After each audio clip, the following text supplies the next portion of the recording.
What's good, YouTube? We back with another video. So, I think yesterday I posted a video about FaZe and how FaZe got disbanded and shit. And if you watch my video, you already know I don't really like FaZe Banks. I genuinely do not like FaZe Banks. So, pretty much, we will watch him. Meezy. Meezy came with another video talking about Banks led FaZe into a demise. And I feel like it's Banks' fault that FaZe went down. There's no way you have some of the top streamers, especially Max going ballistic, and like the whole organization is just falling in the streamer world. It's like, bro, I just don't like Banks. But let's see what Meezy got to say. Meezy, how the fuck pronounce his name? But let's see what he got to say. We pay. Don't forget, bro. Don't forget. You know, feel me? Where's it at? Oh, yeah, get a little bit. Hey, roll up some weed, man. Roll up some weed. Like and subscribe to Meezy. All the new members, $0 to be a part of this. Thank you. They all get paid $0. We take $0 out of all their pockets too. We don't touch any of their revenues. The bigger brain play with these kids is to take their vision, what they want to do, help them elevate, put structure around them, and inject them with funding to, create shows, create products, whatever this fool wants to do. If he wants to open up a pizza restaurant, so. Okay, but I don't get that though. Like I don't get it. It's like you're taking no money from them, but you're funding them. But you're taking no money from them at all, like literally at all. So you're just handing out. Tomorrow in Hollywood, we're gonna help them do that type. And then, when we're structuring that, putting that together, injecting money in that, that's when we can sit down and have just an open, transparent conversation about, okay, what's that business look like? What do we stand to gain? What do you stand to gain? Etc. Okay, see, that's manipulation. That right there is manipulation. So what that doing is saying, hey, we're gonna sign you. We're gonna sign you, right? And you don't have to give us shit. You ain't gotta give us shit. But in a couple of times when your business get big, or you get bigger and blow up, we will come back to the table. We're gonna see how much you can give us. Then, if you don't give us what you want, what we want, we're gonna sit here and be like, oh yeah, you're ungrateful as fuck. We gave you everything. We did everything for you. You're big because of us. Banks, bro, man, fuck Banks. You see that little townhouse that Max was in? They tried to make that pay 20 bands a month. What the? On that note, Omar, phase the up. Throw it up one time. Throw it up one time, Omar. Come on. I don't even know what that is. Come on, yes you did. I know a lot of people thought, oh, we're trying to make this a joke or whatever. That's never been the thing. There's a lot of stuff that's happening. We have decided as a group that obviously it is in our best intention to leave FaZe Clan. Oh boy, looks like we need to phase the down, huh? Ha! Stop! He's already dead. Listen, man, if FaZe wasn't already cooked, then today is the official day. All of the remaining members since the last video have announced that they have officially left FaZe. Even people who weren't all the way into the modern collective. I'm talking about the FaZe swag, the FaZe rugs of the world. These people have also disconnected from FaZe, and they just recently made an announcement that the only thing that they are doing going forward is their esports division. Like, Banks fucked up so bad. The esports FaZe came back and was like, nah, we gonna stay to esports. That's all we doing. We just sticking to esports. Like, that's so for crazy, the most part, bro. they are moving on to a new phase. Now, us Nostradamuses have been saw the writing on the wall, but I am here to officially unpack all the details and give you my theory as to why this situation went down the way that it went down. But before we get into the video, please make sure you hit that subscribe button. It's getting colder out there, and us unemployed have got to stick together. Think of it as a gift from you to me and the community as a whole. Now, back into the video. This is like an announcement. This is something that we planned. This was not planned, and this was just some things that we came to terms, and yeah, we are leaving FaZe Clan. Now, I stated in a previous video, but I'll restate it again. This has been a terrible year for FaZe. No, not the streamers individually. They're doing great. They're doing fine. They have numbers which maybe a little bit disputed later on in the video. But ultimately, the group got hit with allegation after allegation, issue after issue in the mainstream media, and now a complete dismantling of the group. After Blackboy Max and his cousin came out and opened the floodgates as to why they left FaZe, what happened behind closed doors, to a little extent, it seemed as though that opened the Pandora's box for Banks to crash out on the timeline and for everybody else to then leave FaZe. Now, for anybody wondering, the guys are sticking together. That's what that response video was about 2 days ago. Yeah, I mean, everything that Ron said is true. The main thing I wanted to let y'all know is, cause seeing everyone leave online like one by one, obviously it looks crazy. You guys don't know a lot of what is happening behind the scenes, but what I can say, what I will add to that is that nothing is going to change from the viewer's perspective, from the chat's perspective, with our dynamic. Like, we are all still rocking with each other. We're all staying together. Me, Ron, Lacey, Jason, Silky, Kason, Raves. Like, we're all still doing our thing collectively and working on our own thing moving forward, and still going to be a part of each other's content. It's not like everyone's going in over here and doing their solo thing, over here and doing their solo thing. We're all still doing what exactly we were doing before, just not underneath those 4 letters anymore. And that's great to hear. I'm glad that that's smart to do. I mean, if y'all already were doing good, putting FaZe on by ourselves, y'all don't need FaZe behind y'all. Start your own group. True and genuine bond has blossomed out of those moments on and off camera over the past couple years. Adapt does say one thing that is very interesting though in his monologue about their leaving FaZe. He tips his hat to an old saying that Michael Jordan had back in his Bulls days about talent making FaZe, not necessarily the organization. Because like I said, and I feel like I said this multiple times throughout different speeches and on my stream, is what made FaZe always FaZe was the people who were inside of it, and that was us. We were the people who were inside of FaZe, and that's what FaZe was. It was us, and we are leaving, and we're gonna still be able to do what we want to do, regardless. That was my number one thing. As long as we can all leave and collectively still be in each other's lives, in each other's content, be a part of living together, all that, then we're good. And the viewers will be good, the chat will be good, and nothing's gonna change. It's just that simple fact. I think that that's a slight jab to the shady business practices from the senior leadership, the management companies that do own FaZe, aka Hardscope, FaZe Banks, and Matt Kalish's company, as told by Blackboy Max's cousin, of course. This comes after the news that co-founder and president of DraftKings, Matt Kalish, who owns 75% of FaZe, reportedly got into contract talks about getting 20% of creator earnings. Real genuine vibes going on there. Yeah, and we'll get back to that in a minute because I think that stuff is important. But first, I do want to look into the creators because this is a big deal. In their own separate streams, some of the creators started talking about how great the FaZe clan was for what it was, the time being, the relationships that they built and gained, and some of them even started crying because breaking up is hard to do. Shit's just sad, bro. Cause this shit really did mean something to me, bro. But at some point, I wasn't gonna be the last person on a sinking ship, you know? And all these guys came in and revived it and revived my passion for content creation and wanting to do that. So I'm rocking with them, you know what I mean? And it was a hard decision to come to, but that's what it is. Like, those are my brothers, and I love. Nah, I fuck with that, bro. Like, he was like, man, he said, man, pretty much like, pretty much saying like, yeah, bro, like I lost my drive till these new dudes came in. They gave my drive back. I'm gonna stick with them, type shit. Of making content with them, I'm done spending an obscene amount of money on takeout every done. I'm getting back on track with Factor. Fresh. I love being never fresh, never frozen. They're lying. It's cold but not frozen, but it's so cold it's almost frozen. Stream with them. I love the fact that we could just kick it, you know what I mean? And while some of the creators from the FaZe clan were reminiscing about the good times and how much this stuff is meant to them, kind of circling the block on the whole experience as a whole, other creators, Your Rage, also a part of the FaZe clan, who we haven't heard from a minute, spoke out and kind of did their own kicking while the horse was dead moment. They said it's gonna be in floor. Oh my God, if y'all knew the shit I signed for, bro, and the shit I did not get and still stayed in that shit, y'all niggas will call me retarded, nigga. Oh my God. All y'all niggas will call me, what the fuck is wrong with you, nigga? But you gotta understand, being around them boys, Lacey, Jason, Max, Silky, Ron, Kason, Adapt, I didn't give a fuck about none of that shit. I don't give a fuck, bro. Type shit. I ain't gonna lie, there was a point I was gonna leave.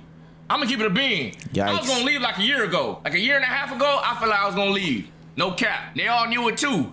They all knew it too. They knew I was tight, nigga. They knew the only reason Why this shit all started? Because I was promised Florida and I was promised other things we're not gonna speak on. Because if we spoke on it, GG. You know what I'm saying? But I took one for the team. I said, fuck it. Rage goes on to talk about a similar epiphany that Plaqueboy Max had, and it's one that a lot of artists or content creators have in this industry when it comes to dealing with, you know, corporate entities and higher ups. He himself started to get suspicious and see the writing on the wall, which is probably a part of the reason why he was about to leave. Multi-million-dollar house for the free ski. We got secure, all this shit lined up. I'm like, yo, that sounds too good. So I'm supposed to drop my whole life, my whole world. It sounds too good. It sounds like a scam. It's like, bro, so you'll give me mansion, security, everything I need for the free? Then later down the line when I make it, we come back to the table, we just talk about me helping you out? Okay. And it's crazy because that's how I almost got scammed. Something like, I'm a car guy. I just haven't posted car videos in a while. Cause I got car videos in a while. I got a lot of shit going on in that program. So bear with me. But 2026, that shit popping off. I promise you. Stay tuned. Like and subscribe. Put that notification on too. But anyways, it's like, bro, the dude promised me like pretty much a garage and a whole squad and a team. And everybody can do design, custom cars, and body work, all that shit. Nigga wanted me to give him $2 million. Like, bro, what? After all that shit we've been through, the month of me building my ZL1 and all that shit, he wanted me to give him $2 million, then pay for him to come to Ohio every week. And his hotel stay and all that. That nigga was sucking some crazy retarded dick. I don't know what the fuck he was on. The nigga named Will Castro. I don't know what the fuck that nigga was on. That nigga was smoking some crazy meth. I see why he would bankrupt multiple times. You go to LA and just believe niggas just got me out there? Yeah. No, bro. No, bro. And imagine if I would've. I would've been out there in LA homeless with fucking 10 dogs looking for a place to fucking sleep. Well. Imagine I did that shit, nigga. But even after all of that, you know, getting the guys to stay through the that shit risky, bro. suspicious holes that were starting to pop up, it seems like FaZe Clan couldn't sustain any of that. And now we're sitting here today where the whole organization is doing a sweep. This person is disassociated. That person is disassociated. The only thing that is stuck around is the esports side. Now, it is good to see, as somebody who is an outsider looking in, that these guys are finding solace within each other. But ultimately, it points to one thing and one thing only: the management group. FaZe did a suit. All the FaZe is done besides the esports, bro. Apex, swag. I love swag, bro. I love Rug. I love everybody. And it's literally the members were perfect, bro. Damn near. I know there's some niggas. But I don't get why I want you to just start your own shit. Like, bro, or you'll have your own community. You got your own type of money. You might not have the $1 million shit. You might not be at some big ass parties and big ass events. But nigga, start your own house and get there. Like, y'all have the shit behind y'all. Drop because of some controversial shit. But like, I never had a problem with the members, bro. It's always the higher up shit. Always. And I thought my whole trailer of my fucking video was about killing the fucking suits, my nigga, just to find out there's more suits. We are seeing an unprecedented exit from this collective. Remember, Banks left at the beginning of the year, and we'll get to him in a second, but it's not just this new era, it's also some of the older members. People who were, for the most part, kind of separated, but still carried the FaZe name. FaZe Apex left, and FaZe Rug left, which, hey, I ain't gonna lie, FaZe Rug leaving was bigger than anything that I saw so far. Like, that's when I knew, oh, it's really something going on. And another member, FaZe Swag, who we talked about in a previous video, also left the collective. But there kept being a common theme in a lot of these people's sentiments as they walked out the door. It wasn't the people, it wasn't the time, it wasn't that they were burnt out, it wasn't that, you know, there weren't enough women, it wasn't that, you know, X, Y, and Z, LMNOP. It's the fact that the people who are on the upper end of the spectrum, you know, the higher ups, as Rage would say, it's always them, bro. It's always them. It up. I mean, bro, it's just cooked, bro. Like, you know what I'm saying?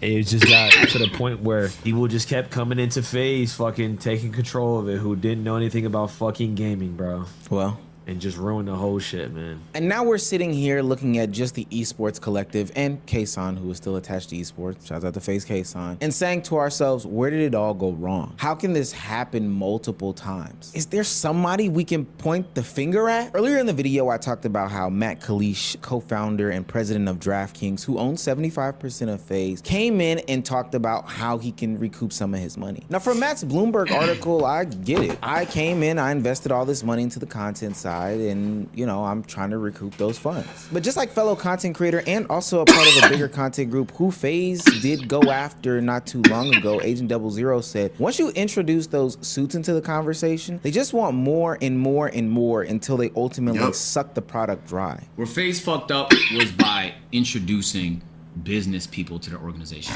and they should have never done that. Twitch, like streaming and shit, been around for a long ass time. You know, it's your OGs like Aiden and shit, and like XQC and PewDiePie and all that shit. And gaming been around for a long time, but like when it comes to like streaming and like IRL streaming or your life, like your personal shit, you don't ever go to a con. You don't ever do suits, bro. You just don't do that. Like, you do it off your own. Like, you want to be independent. Because shit, like, the FaZe Clan happened, bro. Like, I get it. Somebody here will give you this. You got good content, so we're going to invest in you. We're going to give you all this money. We're going to move you here, blah, blah, blah, blah. Bro, no, bro. Get that shit on your own. Get that shit on your own, bro. It's your liking it. It's pretty much what it is like, you still on your own. It's just these niggas giving you big houses and funding you and shit. That's all it is. But the people are not watching you because you got money. They're watching you because they like you. That's why they're watching you. I got my 642 subscribers right now, or 682 subscribers right now because they like me. They fuck with me. They fuck with me. Then I got my consistent watchers, like 14 of them, sometimes 2. I know one nigga constantly watch my shit. Feel me? They fuck with me. And it is what it is. Like, you know, everybody got their own personality. Everybody got their own crowd and shit, bro. I just don't like I don't like that suit shit, man. It's not their fault because they couldn't have known, right? Yeah, they didn't know. Anybody else can look at that and be like, oh, that went bad. Let's not make the same mistake. When A&P started, the thought of selling A&P for $100 million, making a fuck ton of money sounds amazing. But after you see enough people get burned, you don't want to let anybody in. You only get that experience. You only learn those lessons by either making a mistake yourself or by seeing other people make the mistake. And because they're the pioneers, and Optic went through something similar, Optic and FaZe, it's enough caution to never allow somebody in unless you trust them with your life, because they have the power to ruin everything. Business is ruthless. It has, man. In the live stream, bro, I did. Look, you gotta understand, business is business, bro. Business is not friendships. It's not. Like, yes, you have a business partner and you meet people and you do business together, y'all build relationships. But at the end of the day, business is business.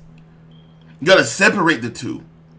This is about money and livelihood. This is not about being friends and shit. Nigga, fuck you. Like, what?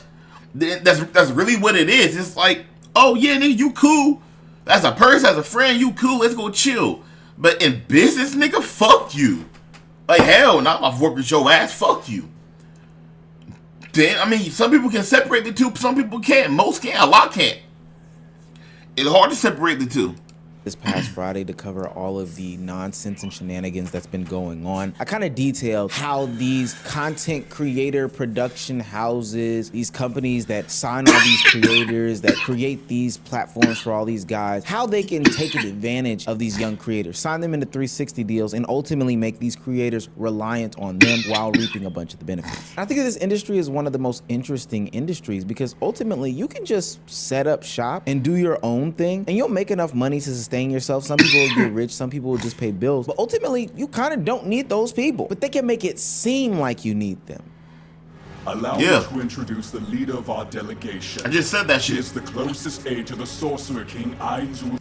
And that's where they went wrong. They signed to that type of company, and that type of company was pushed onto them by none other than FaZe Banks. Now, Banks himself got into a lot. Fucking scammer, bro. That nigga's a scammer. lot of drama over this weekend. I mean, he kind of got crucified himself, right? He was going back and forth with Blackboy Max, but somehow, some way, somewhere, when all the other streamers pointed their eyes and their attention at the guy who brought in this company, at the guy who brought in the creators as well, they also started to unpack his alleged relationships with some of these younger creators. His relationship with TikToker Charlie D'Amelio came into question, and I'm not gonna lie, it looks kind of nasty. Being a 34-year-old and then going for a 20-year-old is crazy work. Like, he was like, hey, I just want you to know I was 14 years older when I met her and she was 20. I was 34 and she was 20. Bad, and I was like, and then going for a 20. Creators to unpack his alleged relationships with some of these younger creators. His relationship with TikToker Charlie D'Amelio came into question, and I'm not gonna lie, it looks kind of nasty. Being a 34-year-old and then going for a 20-year-old is crazy work. Like, he was like, hey, I just want you to know I was 14 years older when I met her and she was 20. I was 34 and she was 20, and I was like, yeah. But to be fair for FaZe Banks, I don't think he's matured past middle school. I think he still has like, yeah. But to be fair for FaZe Banks, I don't think he's matured past middle school. I think he still has like middle school, high school brain. So I think the only people that he can get along with are 20-year-old. That's what I was saying in my last video, bro. I was like, bro, you just look at this nigga, bro. He look childish. Bro, you're 34. You're about to be 40. Why are you acting like an 18, 20-year-old? Why are you doing that weird shit, bro? Like, bro, grow the fuck up. Like, Jesus Christ. And it's like,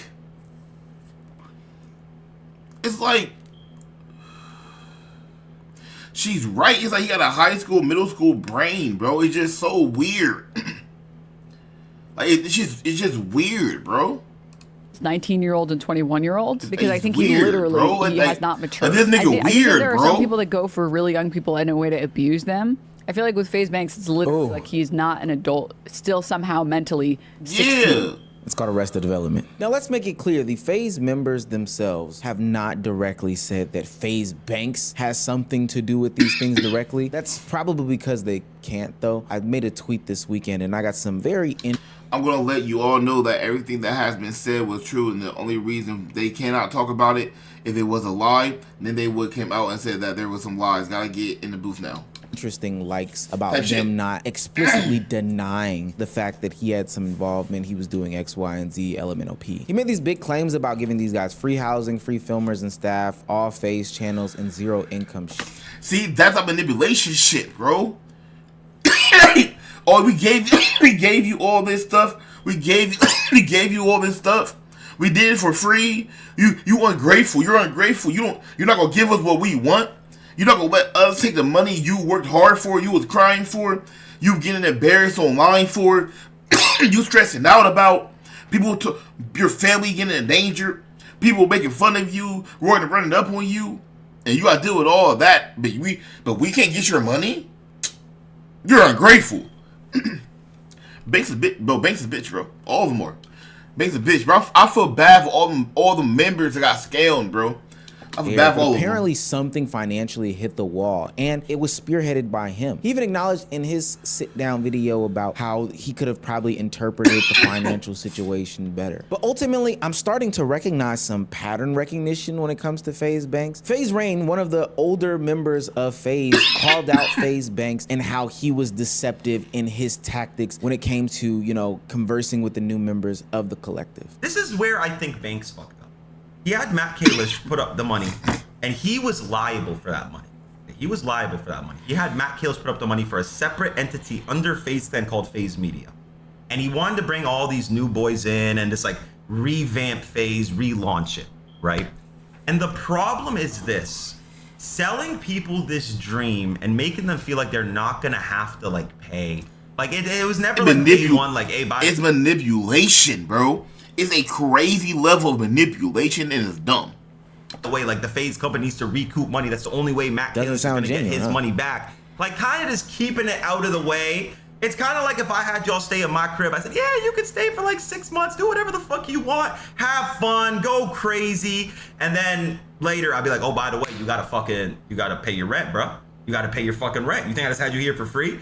So that's like where it's crazy, bro. You know, now Rain was there from day one and had his own gripes about the leader that is FaZe Banks, specifically on the financial side. And speaking of the finances, let's also not forget that FaZe Banks has been accused of rug pulling through a crypto scam via an Aiden Ross stream. So between the underhanded deals when it came to contracts, the rug pulls when it comes to crypto, and then the alleged involvement with underage girls that he did go on to say like, yo, I'm filing charges against you, etc., etc. It almost sounds like Banks is like the P. Diddy of the streaming industry. And I know that that's crazy to say, but seems like he's moving pretty shiesty. So I do want to give this warning to content creators going forward. First and foremost, a lot of the stuff that comes with the industry is going to come with them taking money from you. If it's too good to be true, then it's probably too good to be true. So know that and expect that up front. Even if they sell you this dream that ultimately, yo, you don't have to pay back any money, that's not true, gang. 2, you can move mountains by yourself and with a collective of people who are like-minded. Granted, with all these interjections from media companies, you can do big things. I'm not even saying that signing the deal is always wrong, but sometimes people just jump to that conclusion way too fast. They don't even need to do all that, gang. It's really not necessary. And 3, and most importantly, look at the history of the person who is pitching this deal to you. If the writing is on the wall so thick that it can be read like Braille, then you probably shouldn't go with a guy like this. Who knows what the future holds for these guys? I hope that they do execute on what they said in their sit-down video. It was a short one, but they go forth and, you know, they have as much fun as content creators with each other as a collective, and they just vibe out and rock out. And hey, maybe FaZe Clan revitalizes itself for the 3rd, 4th, 5th, 6th time. I don't know. But if a 34-year-old with Arrested Development, they should have just stayed with esports and kept doing that, bro. They should have kept putting investment into esports, bro. Comes up to you with a contract talking about we can make you lit and poppin' and tell you to phase the fuck up, tell him you've moved past that phase of, you know, being interested in those things and probably try to build something on your own. I don't know. Build something on your own. Every time I'm telling y'all, do it on your own. If you got, bro, build your own shit. That's all I'm doing. So, hey, you know, like I said, man, I got a little streaming group, streaming house starting next year. Stay tuned. W video though, W video.